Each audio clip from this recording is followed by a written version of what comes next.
This is Smashcenter. We're now entering into the 37th episode, actually. What we're going to do here in a moment is bring Coney, talk about the weekend, talk about everything. I actually need to just fix the top right here in a second, but welcome. My name is Suar. This is Smashcenter by PGstats, Panda Global. It is your weekly source for tournament recaps, coverage, controversies, and more. We've been going strong. It's been a very great few weeks, actually. It's been a great few months. And if you haven't been here before, we're on Twitch right now live, so we're going to have all of the questions from the Q&A come up at the end. And so you'll get to voice whether or not you really thought decisions from the past weekend were the ones that needed to be made, or whether or not you wanted to just say hi and ask a question about whether or not you think Luigi is still relevant in the meta, since people wonder about that. In any case, if you're on YouTube, please like, subscribe, and leave a comment on the channel. We really fiend over feedback, and it helps us, kind of direct the show in a way that makes it so that people get their needs met. This, that, and the other, the whole deal. You know why we're here. So, joining me here is now Coney. We're going to bring him in, talk about the weekend. He was actually at Glitch, commentating this very illustrious MDVA event. Glitch 7, if you're not informed, is a very prestigious, now 7th time occurring major that happens in Maryland, and it features a slew of side events that Coney, other people, and everyone in MTV raves about. He's going to tell us a little bit about it. Then we're going to go over the tournament, going to go over Glitchgate, which is probably why you're here in the chat, and then take a Q&A in the end. So, Coney, how we doing, man? How's everything? Welcome to the show. Hi, everybody. Today, I'm going to try not to be distracted. My life has been a whirlwind for the past, 3 weeks between we're painting the house and putting together the nursery and painting the nursery and getting all the furniture together. So I'm eating. I'm fully here. I'm ready to talk about Glitch and other stuff. And hopefully I will not let my mind be thrown in 10,000 different places. But I will say I paid off a big loan today, and I paid off my car last week. So I'm in a very good spot. And my facial hair doesn't look like total shit anymore. It's still not good, but we're past the 17-year-old, and now we're weirdo 22 bum. So yeah, doesn't look like you paid that off, but right. That's why we're here. So congratulations, Coney, paying off loans. Shout outs to paying off your loans. Shout outs to getting our loans canceled potentially. Very important. But so Coney joins us from Maryland. Coney at Glitch himself. We're going to get into that. But first, just going over the results over the weekend, I do want to highlight just for a moment, just for a second before we continue, that there was another tournament this weekend, actually a B tier, Sumabato SP3, that occurred in Japan. And that was won by our man Zachary, and Coney actually got second to him, so congratulations to them. The tournament itself kind of flew under the radar, many reasons why. Glitch was happening over the weekend. It was a Japan event. But in any case, you had Abadango taking third, Kept at fourth, Dio and Double A at fifth, and Shuiko and TK3 tying for seventh. Probably botched the name. My bad. Don't know how to say it.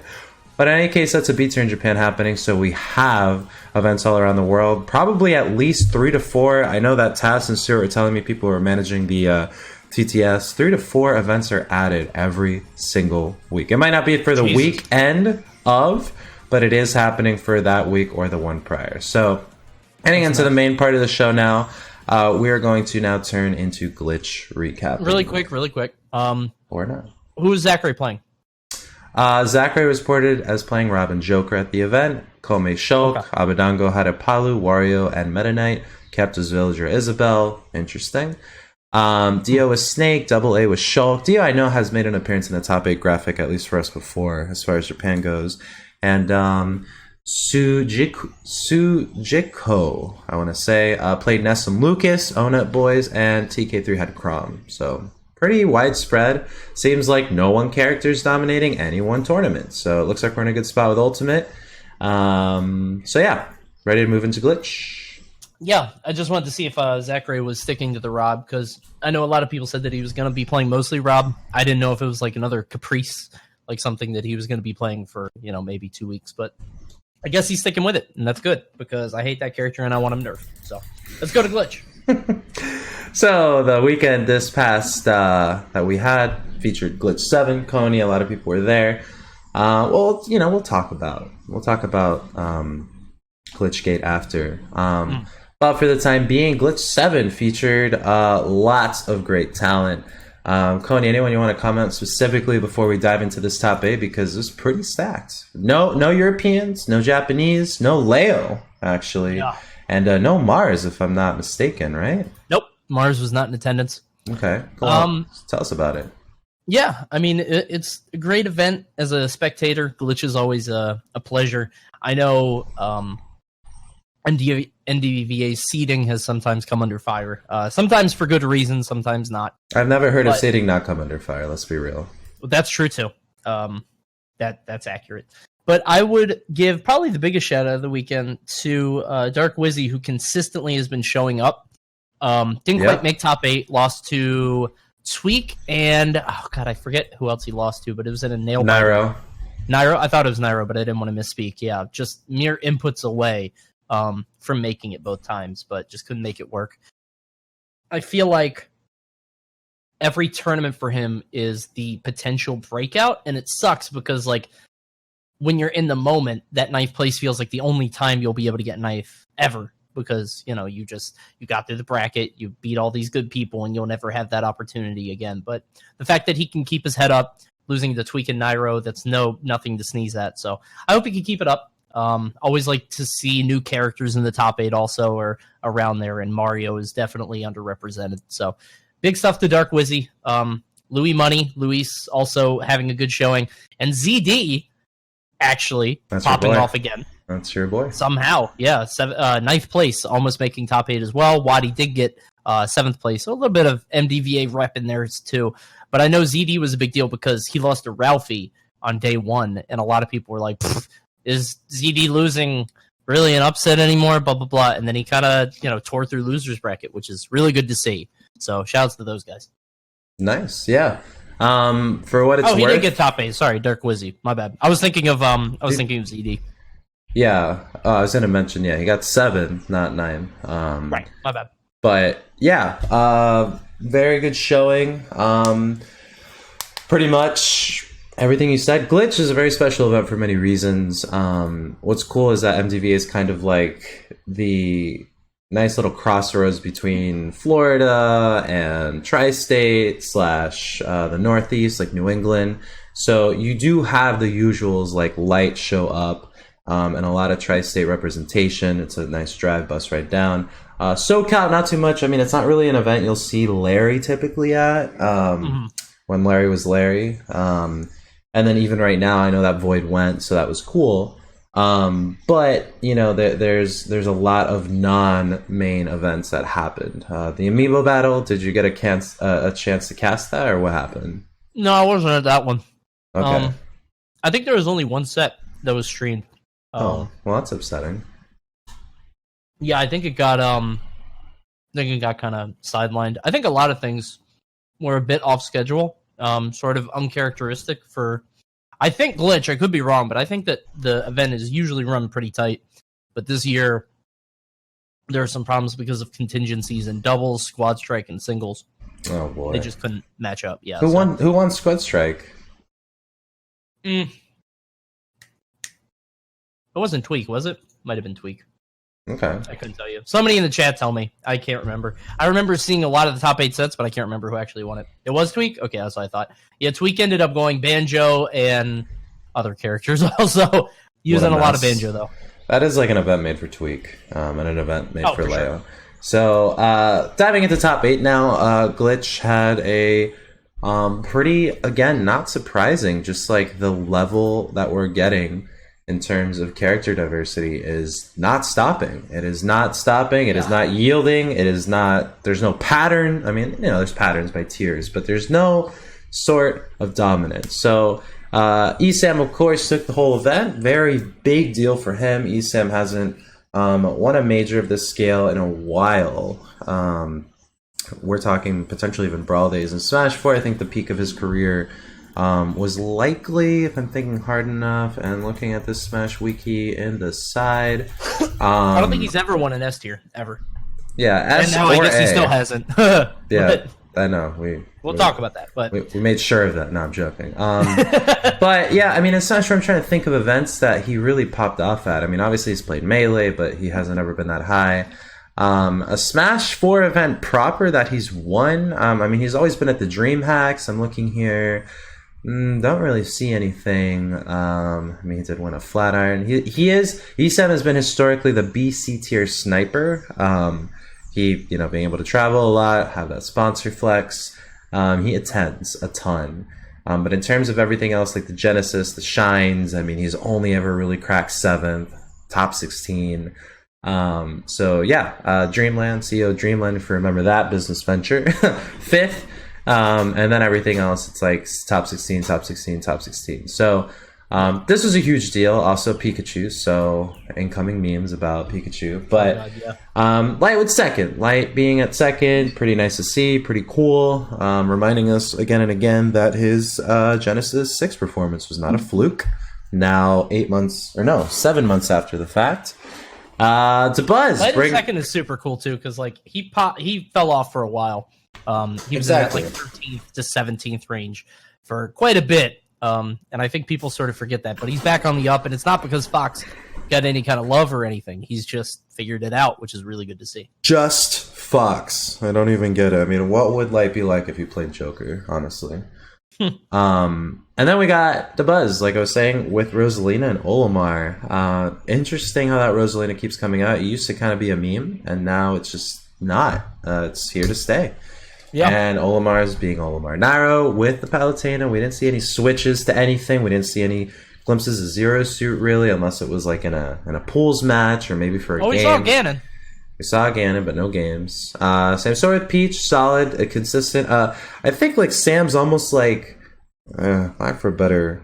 Well, I don't know. The comparison's kind of fair, but Sam's kind of like a similar to Buzz-esque sort of expectation. I've said that a million times. Of being in top. Buzz of this game. Yeah, there you go. Okay, so it's not unpopular to say. Sam is just not in top 8.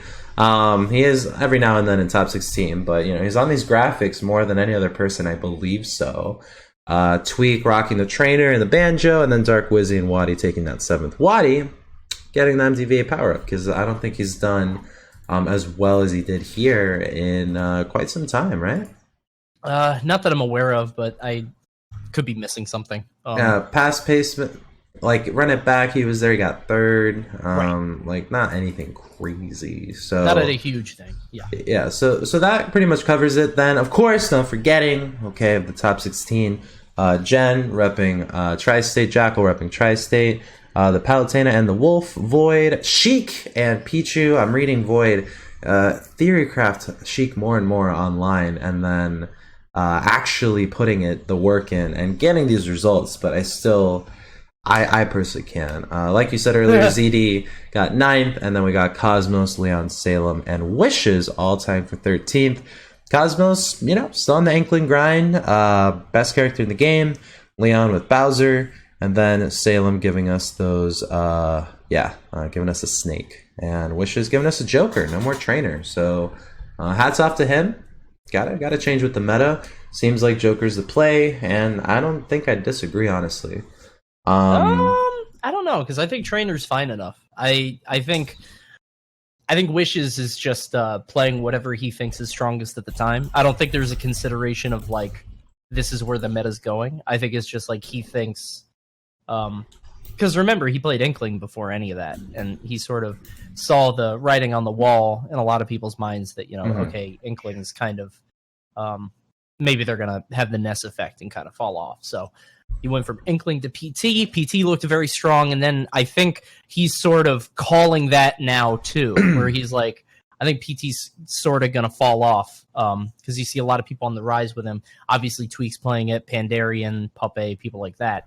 But I think Wishes is realizing that as people get sort of acclimated to really Ivysaur and camping out Squirtle, like once people get used to that, maybe Joker's going to be the better play in the long run. Definitely looked very strong with Joker over the weekend. Looked very, very good. Yeah. Joker's a very fancy character, very strong character. The Pass Patch 5.00, I believe it's called, was more of a banjo release patch than it was a meta fixing patch. Very light changes, very light things. Joker did get fixed in the sense where his bouncing on the belly when he hits the ground has not as much lag as it used to, and now is in accordance with the rest of the cast, which I never noticed, and who knows, maybe that cost people sets. But in any case, congratulations to top 16. Now moving on to the meat of the show, moving now from the bun, the lettuce, the tomato, the cheese, now to the patty. So Glitchgate, which is actually what I called it, so if it becomes a meme, that'd be great, is what is referring to over this weekend a very peculiar situation of tiering, where PGstats, PGR operates on these tiers. We got the high S, the A, the B, and the C. Classically, Genesis, Evo, they're your S tiers. They feature pretty much international talent from around the world. It's redundant, but you get the whole idea. That's where you get, the Renai versus the Zero in front of 70,000 viewers, in front of a packed ballroom. That's where you get the CEOs, the shines, everything. And then A tiers are more of what people call like the nationals, the very big, the boisterous, but the super regionals. Like there's so many ways to call these things. There's majors, super majors, whatever.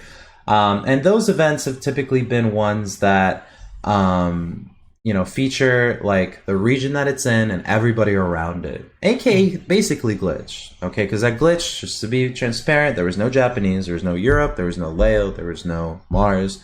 So S tiers usually featured all, if not most, of the top 10, all, if not most, of the top 20, all, if most, of the top 31 through 50. A tiers, it starts to waver a little bit. And then B tiers are your, big deal regionals, the ones that include the region it's in and maybe one neighbor. You're not going to get Japan going if it's happening in the US. And if it's happening in Japan, you're not going to get US going, right? And then C tiers are your monthlies. So there are at least 60 last season, and those are the ones that are just like the region. It's the best of the best. It's where Mars beats Light in New England, and they're like the top two for the whole event. So this past weekend, Glitch, which was announced as an S tier, right? This was announced pretty much as soon as it happened, as it was confirmed. Gimmer was coordinating with me. They were checking. They have the players. And for people who don't know, tournaments are rated based on either the total entrant count, meaning who went, right? Like in terms of, if you want to say it, pop monsters, and PGR players, which is the other metric. And of course, people higher on the PGR are worth more versus people on the lower end. So if you have just Captain L at an event, no shame. He's just number 50. That's not big. That's not as big as an impact as having Leo, who is number 1. And so this past weekend, it was rated S. And then basically ESAM was set to, you said it yourself, you won an S tier, you're one of the 4 or 3, whatever you were discussing. Mm-hmm. And as that was happening, and as we were going through the process, which is we make our checks before the event, making sure no one DQ'd or no one canceled, rather. And then the event happened. Glitch is kind of weird because it's a 2-day event. It happened Saturday and Sunday. When we made final checks for after the event to make sure everything looked fine, it was revealed that Stroder, aka Strokazi, Strokaze, whatever it's called, the K's part, not the person, but either Kazi or K's, had dropped. And so this person had dropped, and this now S tier, who had barely made it, by the way, was just points above. If you want to consider it a grading scale, it was pretty much on the 89.50 situation where it was like rounded, right? It turned it into an A tier. Now this brings this whole thing. We made the announcement when we posted the results graphic that it was an A, and then it said Y. Twitter got loud and Reddit got loud. It was something that I think a lot of people felt as a blow, a low blow in particular, because it was basically taking this event and saying, no, your experience is invalid. This is what it was instead. Yeah. When, as we'll start to talk about on the different sides, you'll say your piece, I'll say mine, at least the thought behind it, it was going by what was actually the bracket, which was a PGR stacked event minus Stroder. So that happened. Pretty much the ironic part was that ESAM was like posting, "Hey, I won an S tier," then deleted tweet, "Hey, I won an A tier," and then retweeted, "I guess it was an A tier after all." And he himself was just like, "Hey, listen, like it's still worth a lot. Like it's not that ESAM was projected to win the Super Bowl and then it just became a game of Little League. Like ESAM still won an A tier where he outplays Tweak and Nairo and Lights. So this is still huge for him." So he said pretty much breathe, quite literally. And then, Gimmer, who, acknowledged it, and we talked about it too. Like Gimmer went online, posted his bit. Clearly, as the event's organizer, he was upset. Other people, again, PGstats inconsistent, this and that, changing a tier after an event. That's scummy. How could you? Keep in mind, ESAM does play for PG, so yeah, that's a lot, of the messaging that we're being careful about. And then the decision sort of stood. And so here we are. It's Tuesday, September 17th. The world has not ended, and Glitch remains an A tier. Talking about that now, though, Coney, what were your impressions? What were your thoughts? Your beloved top 8 is now that of a big monthly in terms of stature. So what do we feel? What do we think? And I'm joking. This is being facetious, guys. Yeah. Like, tune in. So I'm going to start this off with the same way that I start off everything, which is just, I'm one dude. I probably haven't read everything about this, and I'm not as informed because I don't really care to be. This is one thing that I think people are, my personal opinion, that people are making a bigger deal than I think it needs to be. I totally get why, especially from the perspective of people running the event. Very good friends of mine, Matt and Calvin, Gimmer and Apostle, they clearly wanted the S tier because, bigger prestige tournament, prestige, good for the brand, blah, blah, blah. I get it. But I also understand the other side from the PGstats perspective of you. So the way that I look at it is you have to be pretty hardline about this, because the second that you slip, there are questions of the integrity of the team, of PGstats. Can have a slippery slope thing where, okay, well, this event let this amount of points come in, and then that, why isn't this an S tier? Well, why isn't the C tier a B tier? It really should be, questioning the algorithm.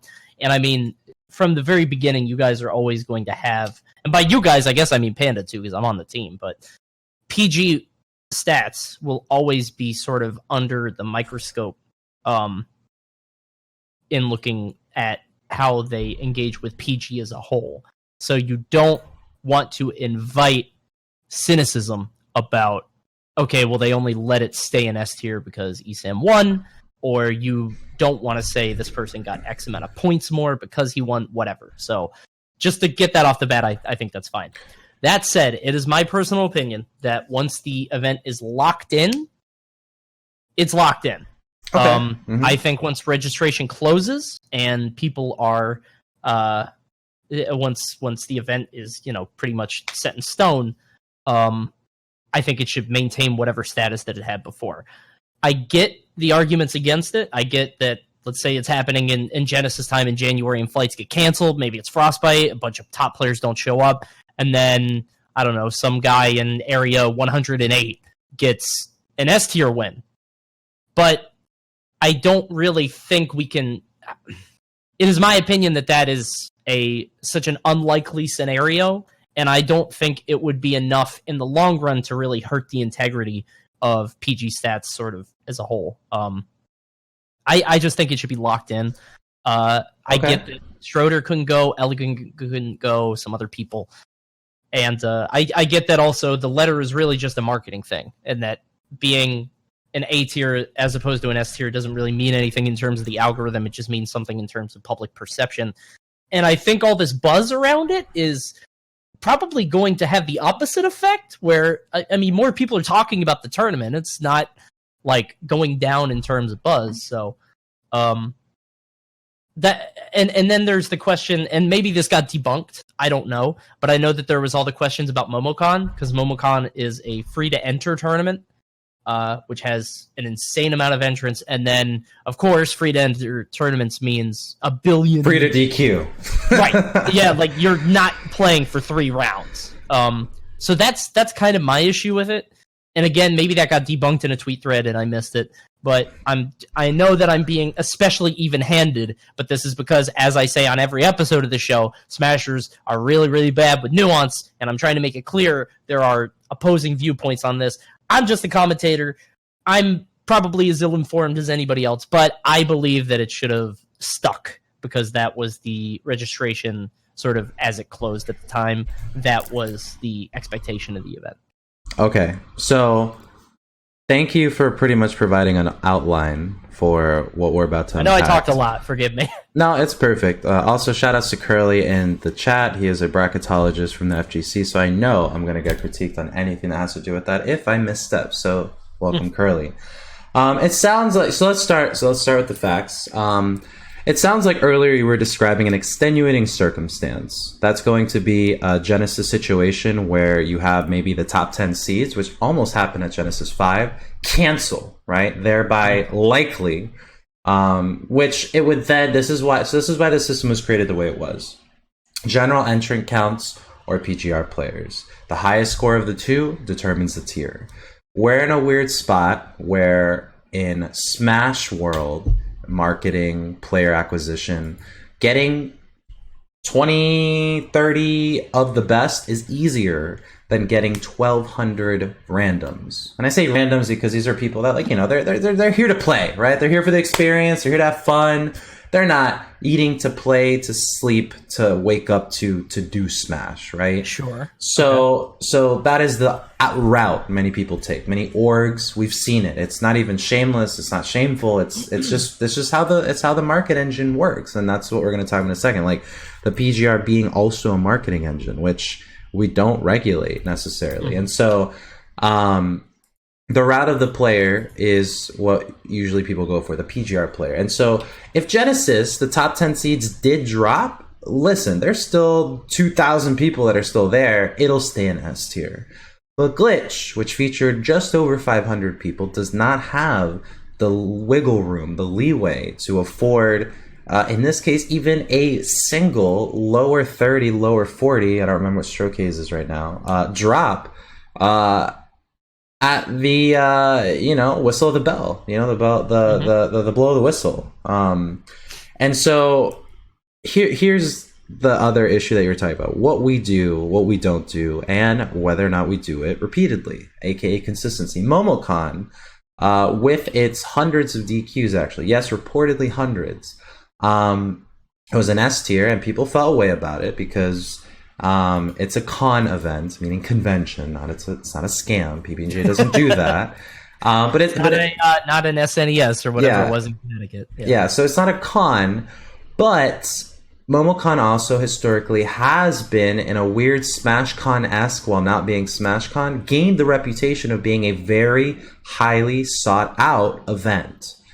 We've had Nairo win it, and it has been S tier in the past, or at least very high A tier, if I'm not mistaken. It's not a B tier, it's not a C tier, it's like an event. And so in Ultimate, obviously with the influx of people, there's like a lot of hype and a lot of inflation the first couple tournaments that run for the first time, right? Like the Frostbites, the Genesis, the Evos, they're going to have the highest numbers they're ever going to have, barring any sort of crazy DLC or some crazy thing that happens, or Nintendo involvement, or some crazy, I don't even want to say crazy pop bonus, because that only really attracts the pros, but some sort of infrastructural change where you do that. I mean, we start at the top, it goes down, and it always does a wave. I mean, people get tired, school starts, etc. And so MomoCon had DQs that potentially would have put it below the the S tier threshold. The issue is, PGR wise, it did not.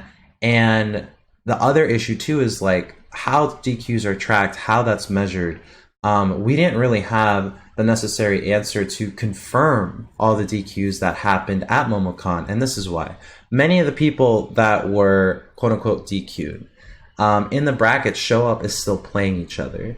Now, you wonder, okay, well, whatever. I mean, they weren't there, etc. Nakat, who was still in the bracket, actually went 3-2 at MomoCon 2019, and we almost missed it in our initial DQ checks when we check out every tournament to make sure that, you know, when Void drops because he's sick, Mr. R drops because his flight got canceled, Light drops because he didn't roll up his sleeves. Like, that is a check we make, and Nakat almost slipped it because all those are supposed to be 0-2s, but there were so many DQs at MomoCon that your round 1, round 2, and round 3 weren't there, and your round 5, round 6 losers weren't there. He went 3-2.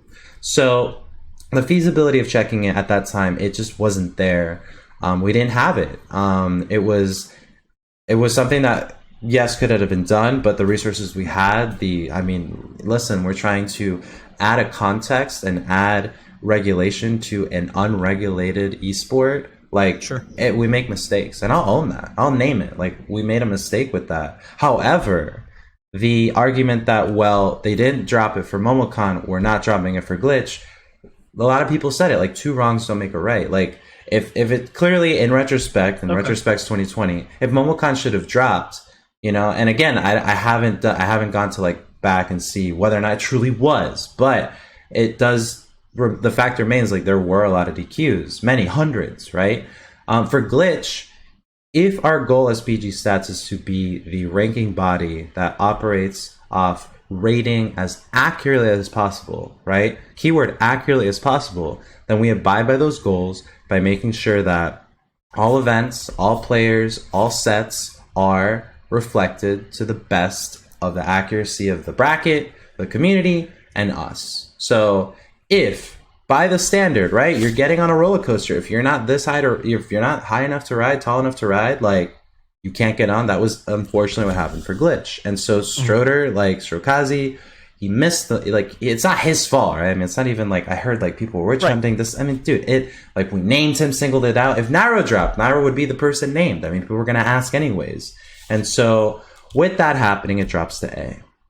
And so extenuating circumstances, like, oh, well, like, it should be locked in. Well, again, like, if a Glitch, like 3, 4, 5 of those people dropped, and Fatality wins an S tier without Leo, without Mars, who already were in attendance, without Japan, without Europe, then without Light because he got stuck in a car, without ESAM because whatever, Pikachu's busted, and Fatality went, like, that is, it just falls apart.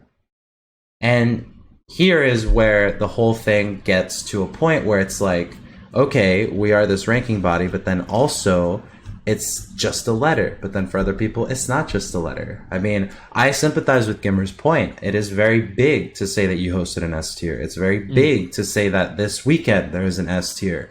The people who go to them, who choose because of that sole fact, make that decision based on a letter. The people who tune in based on that fact. Because I'll say right now, even if an A tier is happening, I'm not as likely to click that link because I know, okay, like, that'll be maybe 2 or 3 key sets I need to add and look for when I'm talking about, like, the PGR. But if it's an S tier, all of top 32 is all of a sudden relevant for set counting. You know what I mean? Sure.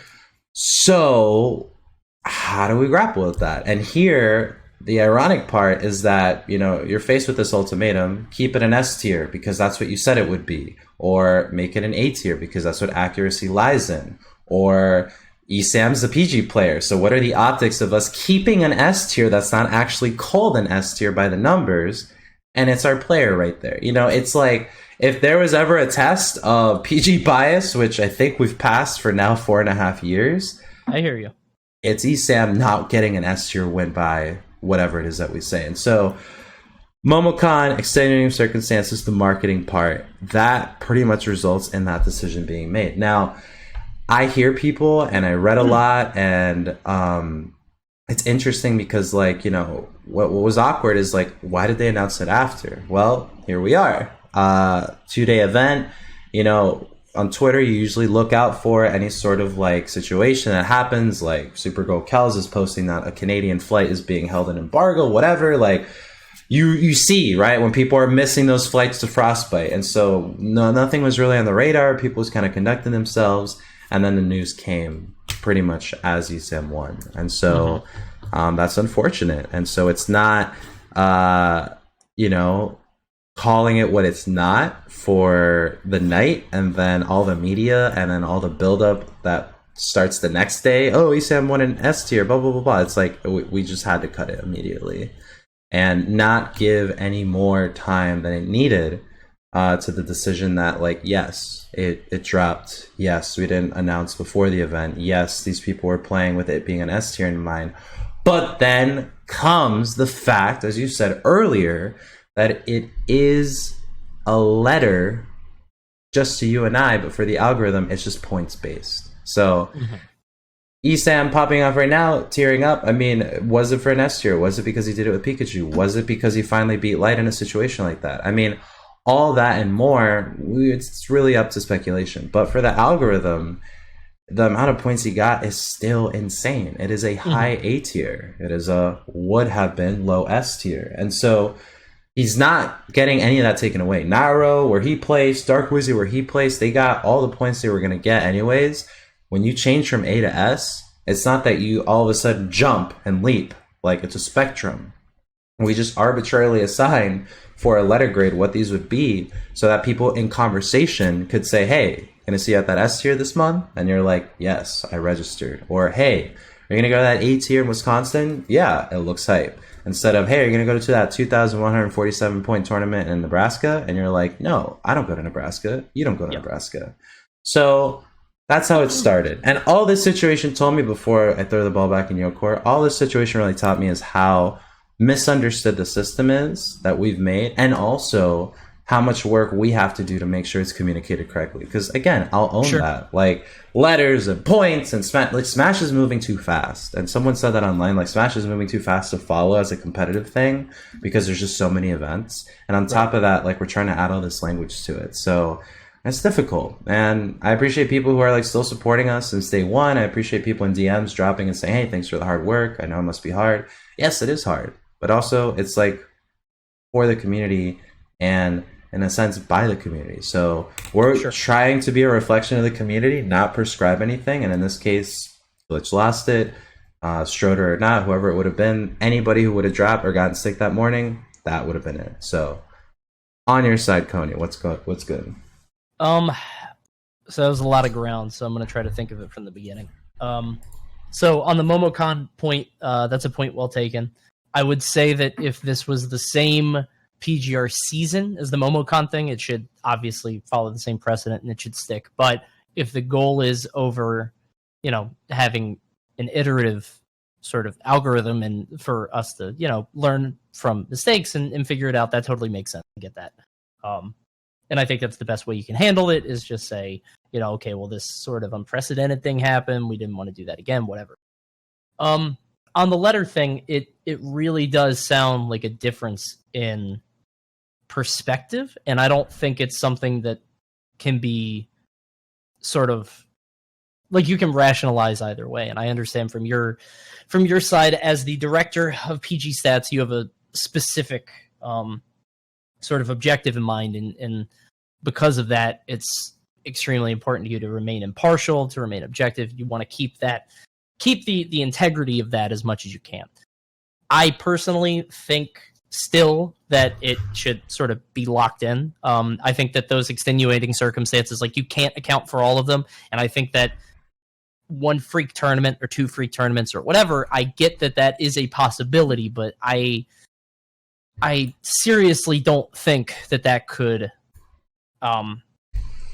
afflict rankings at the end of the year all that much. And maybe I don't know as much because you're the guy on there. So well, just to push back on that, because a lot of people, that is if it's just a letter. If it's just promotion, then what does it matter? Like, just call it what the people want to hear and then mess with the numbers in the back.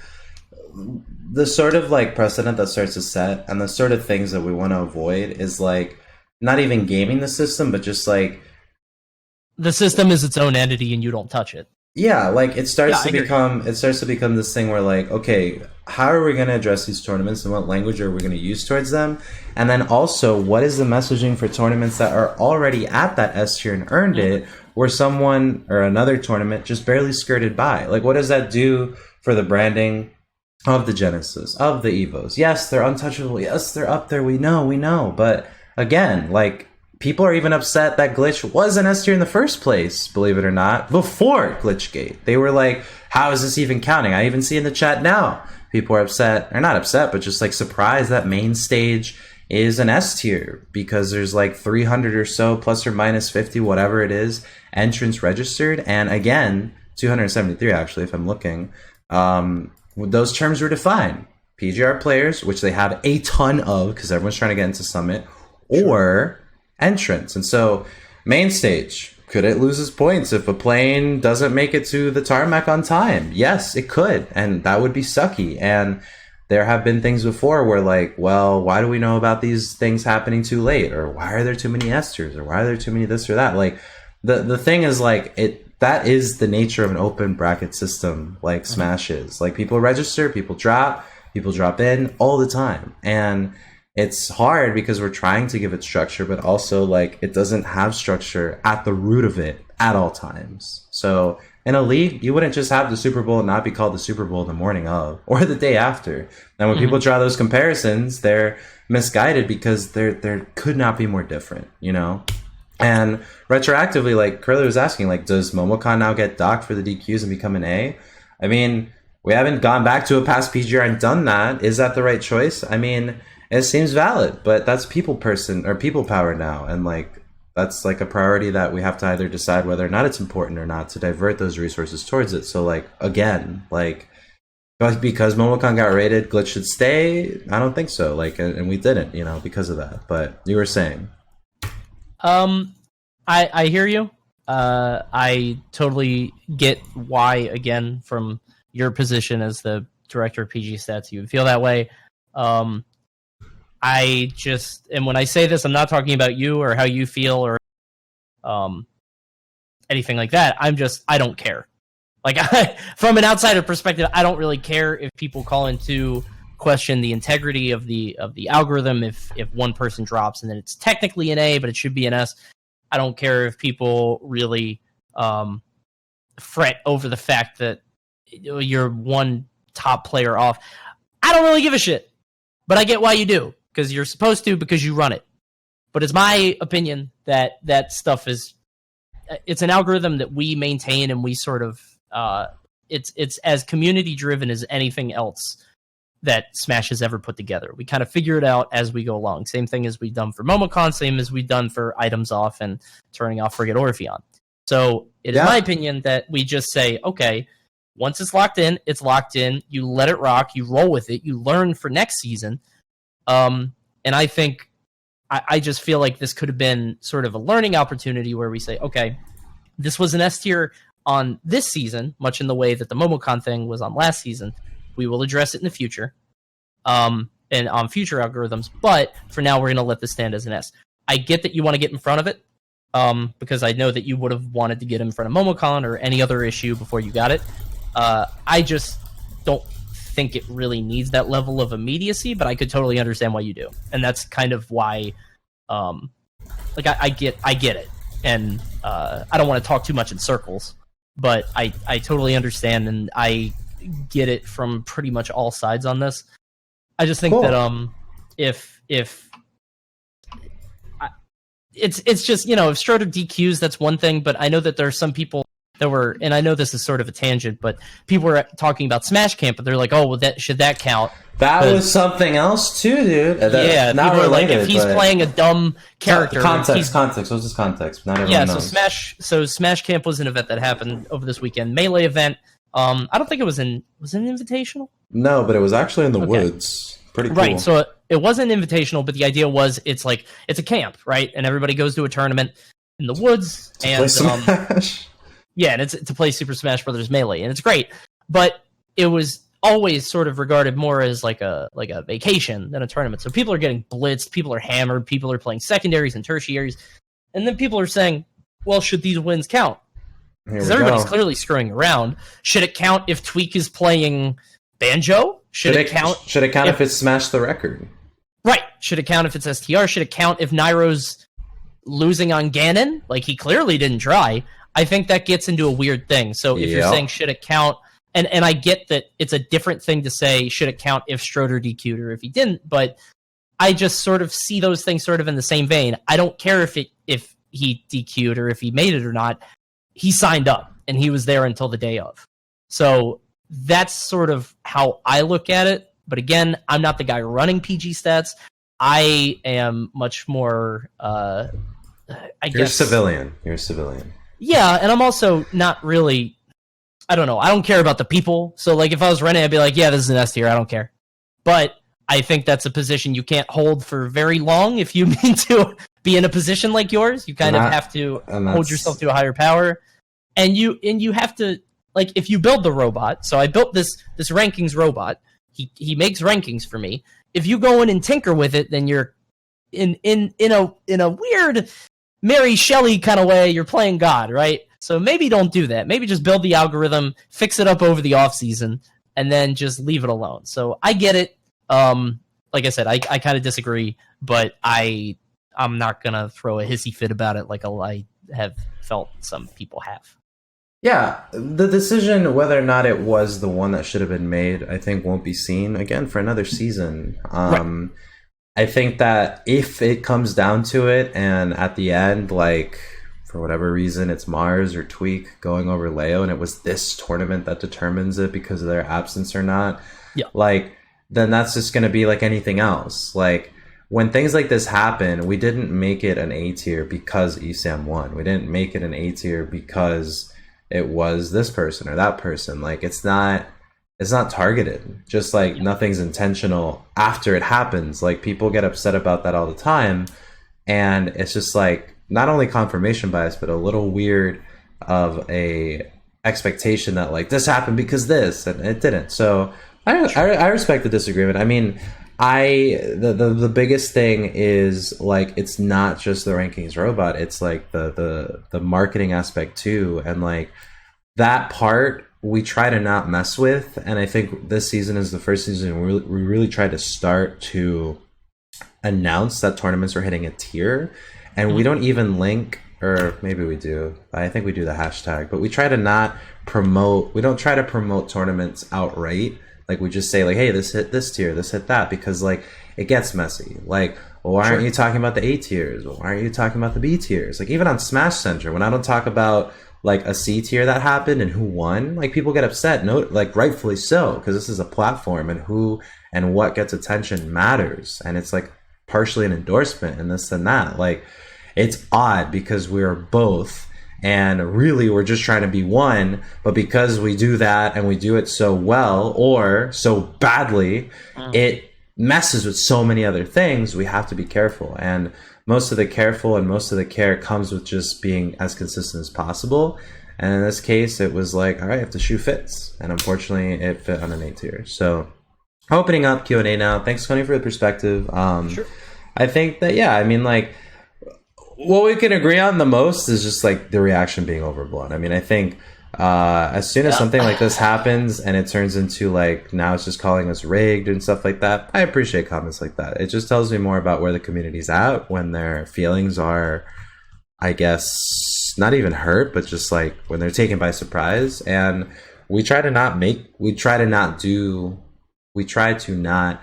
decisions like carelessly or in that way. And like, yes, Stroder was shown as being DQ'd the first thing on the first Reddit upset page. Like, yeah, I guess that was an oversight. I mean, geez, like, how did the US Pentagon misplace $50 million? Like, people make mistakes, dude. So what aboutism? Thank you for keeping us to such a high standard. I do sincerely appreciate it, but also, I mean, we're human. So our typos, like the Wall Street Journal, our oversights, like the U.S. government, they happen, and we're sorry. And yes, there are career at stake. Yes, there's marketing. Yes, there's this and that. And it's like, I know that. I know with whatever tweet we sent, we will have a cascading effect. I know with whatever language we use, it will change how things are talked about.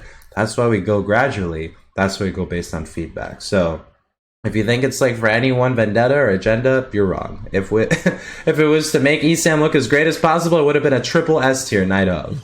But in any case, we're going to open up Q&A. This is part of the show where you get to pretty much just ask us what you think. Anywhere from Luigi in the meta to asking what was already answered, which is why is glitch in A tier. It's all valid. We just read it or we don't. So opening up, we got a couple. This one I want to actually ask first because it's my boy Louis De Niro. Ed Guy, or Ed G A. This guy has every vowel in his name. EDGEAI asks, where do you think Louis Money will place on the PGR? He did get top 8 at SmashCon. Oh, that's a good question. Top 8 at SmashCon, he got, what, 9th here? I'd say he's safe for a good top 25, I want to say. And I say that, like, very reluctantly because seasons are crazy, okay? And things change. And Louis Money cannot do anything for us this season, and he'll only be holding realistically, like, you know, I mean, he got 40th at EVO, 30th at a low tier city, 7, 65th at CEO. That doesn't scream to me the player card of a top 20 player. I'm just saying, okay? Yeah. But, I mean, it looks pretty nice for Louis Money this season, at least. Yeah, for sure. I would sort of tentatively say the same thing. Top 25 is looking pretty good. I think that a lot of the other people that were sort of in that top 25, some of them might get boxed out based on his performance. So, yeah, I could definitely see him making that. Obviously, Rivers has had sort of an underwhelming run, at least at Glitch. So, I'm liking Rivers. Yeah. Oh, yeah, I think he's very strong, and I think he's very consistent. I'm just saying, if Rivers kept up on this, so I think he got 33rd or maybe even lower. I can't quite remember. Didn't have, and maybe I'm just thinking of it because I think they played, unless I'm making that up. But possibly. Yeah, they did play, right? He played at Fox. The other played him or ZD. I think he played Louis. But Louis ended up winning, if I'm not making that up. So I think that's the first reason he came into my head. But I do think that Louis Money has been, he's on a stride, and if he keeps it up, I could definitely see top 20 for sure. Yeah. So shout out to him. Also amazing, cool, and even-handed guy, which I love. He's a cool guy. Yeah. Which sounds funny, but you can't say that about a lot of the new generation. I'll just say that he's a normal kid. He's good to talk to. I really detest the new generation of Smash 4 top players, or Smash. I didn't think you would players. Say that, but okay. I say jokingly. I was gonna be the guy to say it. I say jokingly because, like, it's just like, okay, you're new, okay, I get it, but it's like the skill does not make for a license to just say whatever you want, and the oldies know that, but the newbies don't. So they get in trouble for doing it all the time, every both ways. But it's just like the level of brassness, which I can appreciate in a new talent. Sometimes just is like, come on, like you got to be responsible about your stuff.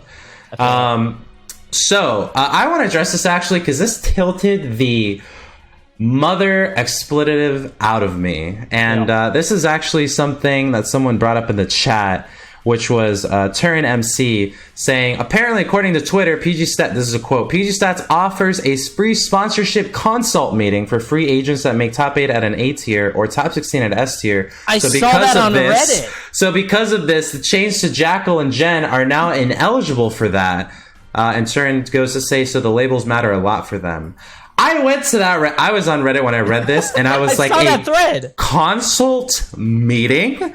And someone said, I wasn't aware of this. That's pretty rough. Someone else said, they should offer it anyways. That is, for this event as a courtesy, IMO. Someone else says, that specifies, actually someone who did the reading. I come in, okay, because, again, Director PGstats here, consult meeting is not in the budget, right? I say, excuse me, we offer what? This guy links to me my own tweet, which I'll put in the chat because it, like, see it for yourselves. This is how misinformation happens and you get elections like we just had. But I said in a tweet, setting up for season 2, well, here's some pertinent information for players starting to negotiate or even those who are renewing contracts. If you meet the qualifications in the post talk soon, share them for who you'd like. In the picture that I shared, all I said is, hi, Suar here. If you're currently in talks with a team and you have either top 16 in S tier or an 8 tier this PGRU season, then please feel welcome to contact me via DM, PG_Suar, not PGstats, to see how I can best assist you in setting up da-da-da-da-da-da-da-da-da. For context, everybody, every season when these PGRs are coming out, I get my DMs flooded by top players and top player hopefuls saying, hey, listen, I'm in this contract, but I don't know if I should sign. I think I might be top 15, or maybe I might be top 45. What do you think you should do? I help everybody, okay? Like, we help them. This is literally a person in need. They get help. The tweet was just really saying, as a standard, if you did this, like, you're eligible, just so we can, like, cut the chit chat, because I get people, like, messaging me, like, you know, someone I have never heard of, and I've been in the community for now almost 5 years, someone I've never seen on a stream, never seen on a Smash Wiki, being like, yo, what's up, man? I play Piranha Plant, and I'm from, like, Orlando. I was thinking, I got nice, dude. I got, like, 65th at Glitch, and I got 49th at Evo. Like, where do you think I might land? I got a sponsor hit me up, and I'm like, I don't know who you are. Like, like, I don't even know where to begin. And so, and that's just the thing that I say to, like, you know, kind of like dog whistle all the top players who have been in there. So, Jackal, if you hit me up, yes, we'll help you. Like, oh my God. So, anyways, continuing on with the questions, that was just so ridiculous. I had to address it. All right, this is a Coney question. No Name is 1 seed. I love seeing the American and Japanese scene crossover, but it still feels like there is an insurmountable set of things separating them, like distance, language, etc. What can be done to help the two scenes cross over even more? How can we get more Americans to Japan and vice versa? Coney, lay it on him. I don't know. I mean, we've said it. 1, retweet any stream you see. 2, Americans getting a passport. That is funny. No, sorry. American Smashers getting a passport. That's funny. Passports cost money. Travel internationally on a ticket over the Atlantic or Pacific costs money. Smashers have 0 or all of those. So it's like you're not. I mean, dude, Mango didn't even renew his passport almost for Gamo, or he didn't and he missed it. I don't remember. But yeah, that's kind of where I was gonna go. Is like all the answer to so many questions on this show is money. And how do you get more of it? I don't know, man. We've tried a couple things. Frostbite has an idea. Frostbite brings out these new and sort of upcoming Japanese talents. Yeah, compendiums are one way. Like, people have figured out some ways, but I think no matter what you do, there's always going to be there's a whole ocean between us, man. And I think there's no real way to resolve that. So all you can really do is, well, like you said, I think Smash community has a serious issue with just supporting events in a lot of ways. Just, you know, retweet, literally. Yeah, retweet doesn't cost you anything. Because one day you're going to be on the end of that bracket link saying, please register for my event. RT is appreciated. Whoa. And it's like, you would have wished someone retweeted your event, your stream, whatever. I think that's really what it comes down to. Perfect. All right, moving on. Japan. I mean, the biggest thing is more like we'll get America showcasing Japan. Ironically, pretty imperialist, but hey, here we are. Of them coming here, that's more likely than Americans going over there. Evo Japan should have every American going technically, but you only get like Cosmos and all the other waves, so that's just not gonna work. Lawlin asking, Panda Global, do you think this A tier, S tier thing would be a big deal if the finals were Leo versus Tweak? It probably would have been a higher S tier, but yeah, it probably would have been.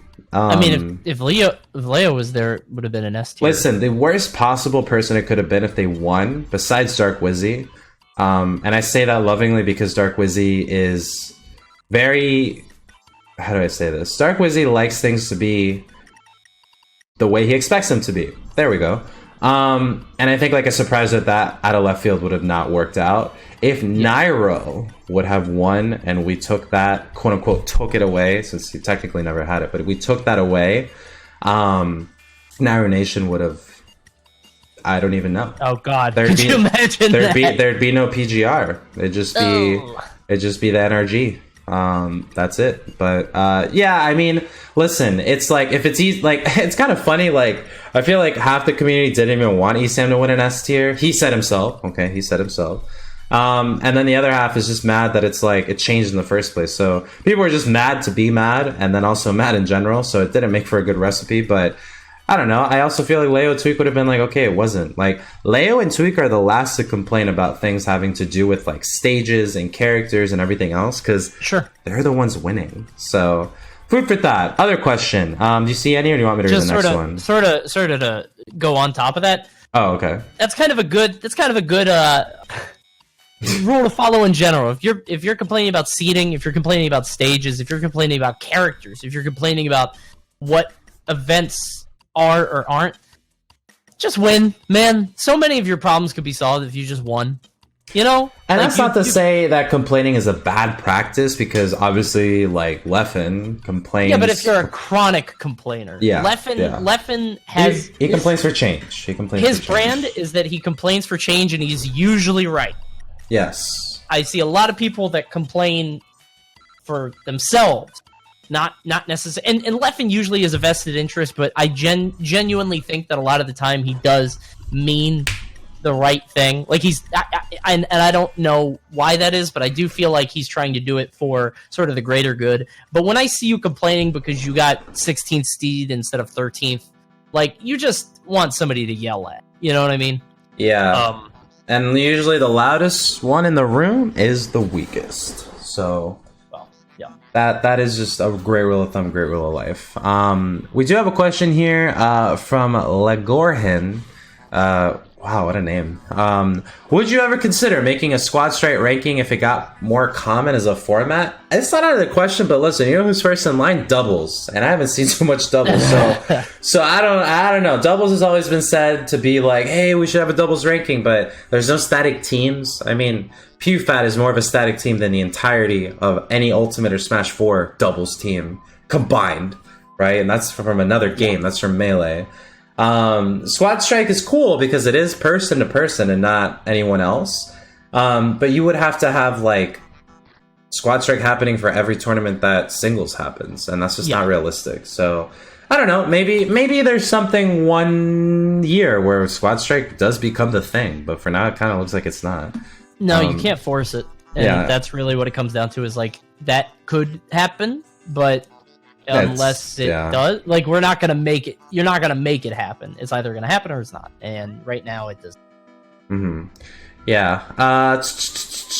Fire Blaster 65 rapid firing. He said, "Is it a surprise to you guys that mid-tier players are making huge upsets? Do you think that this will continue? Is a good idea to feature top 100 to feature more great talent?" Mid-tier players, I'd like to define. What does that sound to you, Coney? A mid-tier player?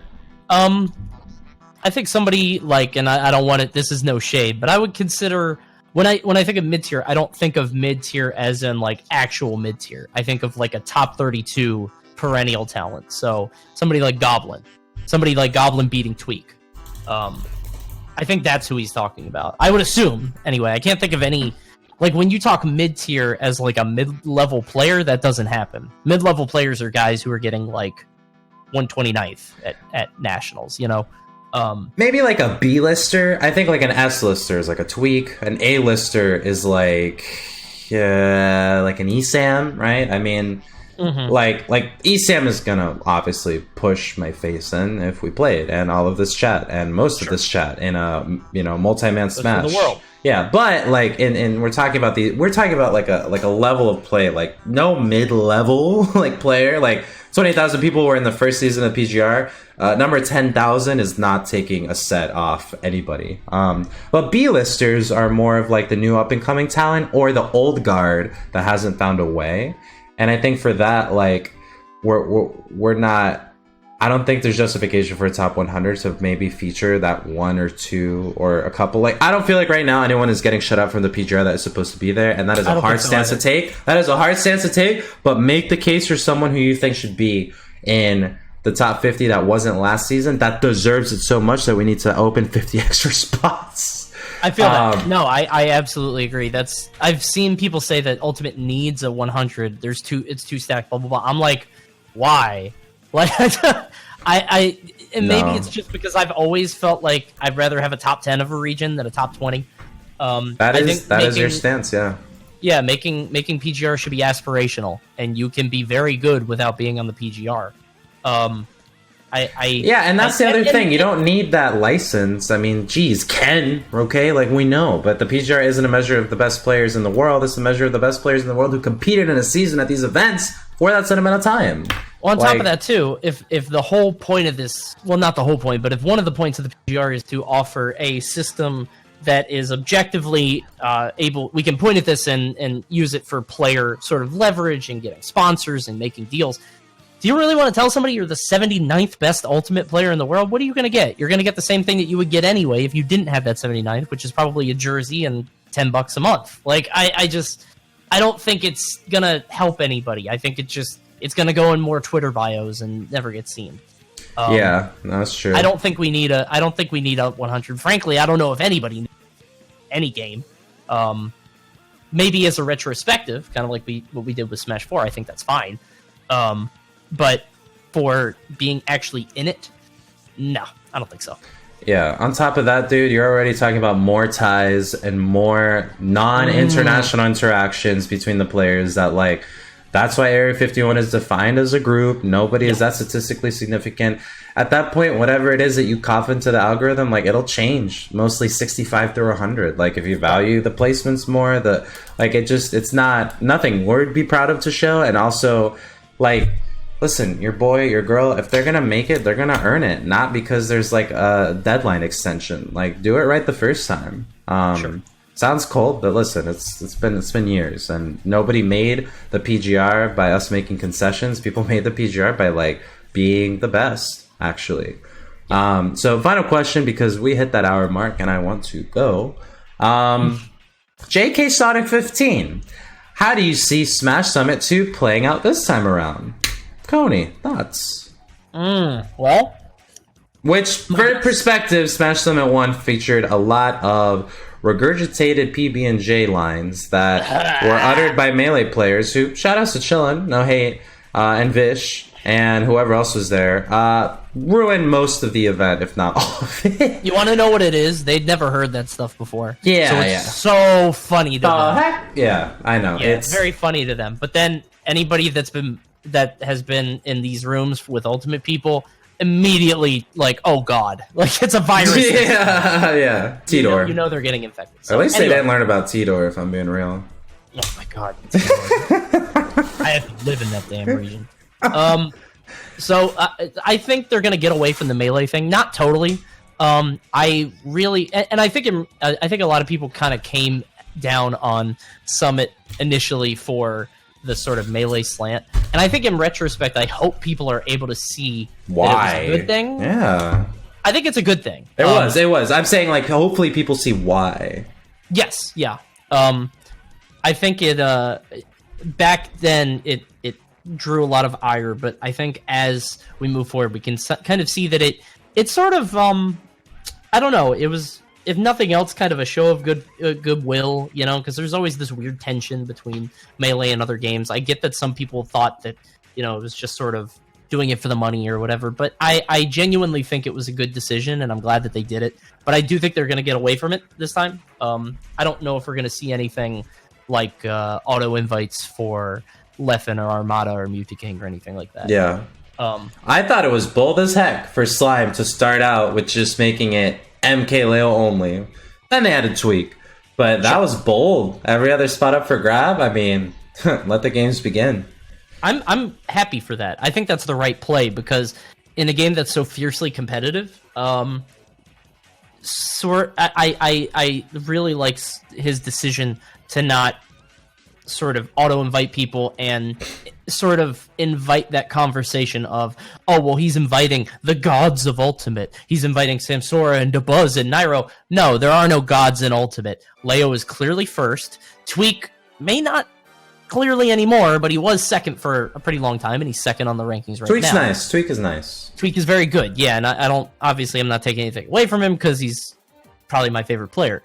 But I do like that they did that, and then they just kind of took their hands off it. I think that's a really good decision. In terms of how it's going to look, I think it's going to be, similar to pretty much all the other ones. I do worry about their ability to make skits, because the skits from the first summit weren't great. Samsora's was the best. Samsora, yeah, oh my god, Samsora's was absolutely the best, because he's funny. He's genuinely funny, and it's not a knock on BTS. It's not their fault. It's just you're working. Sometimes you got to make chicken salad out of chicken shit, right? And a lot of these Ultimate players, it's a Southern thing. A lot of these Ultimate players, great at the game, not so great on camera. They don't show up. And I think now with the absence of Melee, the full onus will be on the Ultimate players instead of kind of this subtle subconscious, maybe almost dependency on the Melee. Yeah. So it's like, all right, it's all you guys now. So like, this is either gonna be funny or it's gonna crash and burn. But it's like, it's just us. And so I think you can kind of like relax your shoulders. All right, like stretch around. Like you guys are funny, and I think we saw that more at the VGBC boot camp. Yeah, for sure. And you know, say what you want about the event. I think like it just being primarily Smash 4 people and then Smash 4 things, like the inside jokes, the humor, the fans have less. Because, like, imagine if you're, like, a huge fan of Cosmos, the biggest fan of Cosmos. You're literally born after the year 2000, and you love Cosmos. And who is chillin'? To you, what is a chillin'? Right. Like, it made no sense. It's, like, weird to, like, consider the two. Like, chillin' obviously is great. But then also, you love chillin', and you're a chillin' bro. You're a chillin' boy, might be. You got the shirt, you got the merch. What is a Cosmos to you? Like... So that's where I feel like now we're all here for the same reasons. We're going to have fun. Let's do it. I think Summit 2 will be great, and I wish the best for Slime. I think it's going to be also like, you know, just the highest and best of the best and the highest rated, and, you know, might not be PGR rated. I mean, maybe someone wins main stage that isn't ranked or gets in those spots that isn't ranked. I mean, it's totally possible. Louis De Niro, I mean, he's in there. The only thing that I'm really hoping for the summit, so the summit guys are clearly Melee guys, so they know Melee very well, so they were able to sort of leverage the Melee guys to make the Ultimate guys look better. If this is only Ultimate, I know that it's not. I'm not saying that they don't like the game. I'm not trying to come at the BTS guys like they don't know anything about Ultimate, but I would please work to make it not feel like Summit Junior. I tended to feel like during the first Ultimate thing, like, again, I don't want to hurt anybody here, but the art was a little and the merch was a little and it felt like almost like a carnival version, like Summit is Disney World and this is like a state fair, you know what I mean? Oh my god, it felt like it was a little bit more rickety, not in terms of production, that was fine. But, like, the skits weren't great because they didn't know the game all that well. The merch wasn't...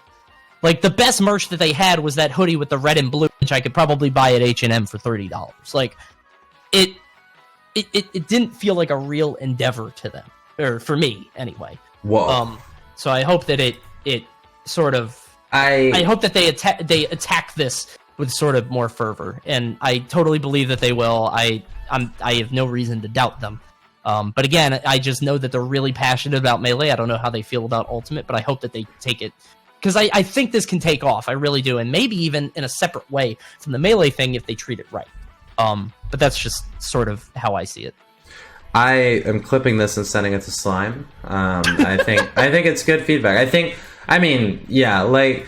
They haven't, but in general, like, I think it was a new community, and so, like, how to best showcase a new community with art, with all this, it's like picking a shirt for someone you just met, and so it's like, it's really hard. I wouldn't have wanted to be in their position anyway, because, like, if I had to run a summit for Melee, I don't know, like, I'd probably just meme it up.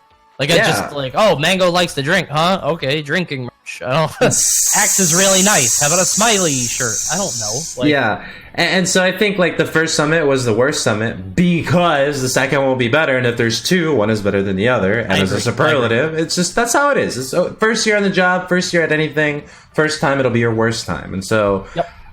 They got it out of the way, they learned, and also we saw what they got, and so the community's bought in, so I'm hyped. I think Summit 2 will be great, and I think that'll be the last question we have since we are now out of time. So, Coney, who is now at the Coney tag, I copy-pasted the PGstats one where it was Coney ZZ. Now, is Twitch also Coney or Coney ZZ too? Nope.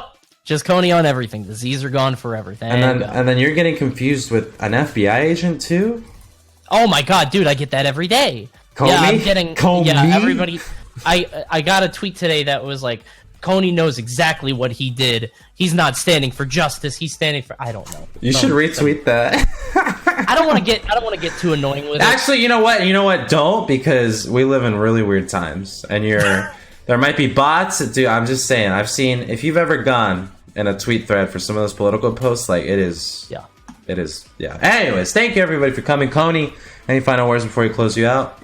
Nope. Thank you guys for tuning in. I'm gonna go finish doing the nursery that we're doing for my little baby girl that's coming. I'm not going to anything for a little while, and I don't know if I'm allowed to talk about the next thing that I'm going to. So I won't see you guys for a little bit. I'll be on this show, obviously, but I'm not going to be commentating for a little while. So I hope you guys enjoyed Glitch, even if it was an A tier. And yeah, I'll see you guys soon. Cool. Thanks, Coney.